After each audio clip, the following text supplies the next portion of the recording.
লক্ষ্মীপুর পাম্পে ফুলের বাগান। তামরে দুইজন বৈশা পুকুর পারে, সেই সব কথা পড়লে মনে চোখের পানি ঝরে বন্ধু রে।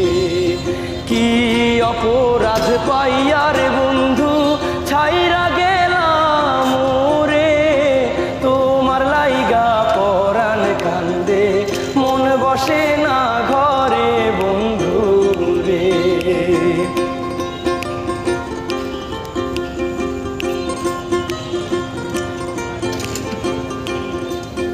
আর কত কথা কইতাম রে দুইজন বৈশা পুকুর পারে, সেই সব কথা পড়লে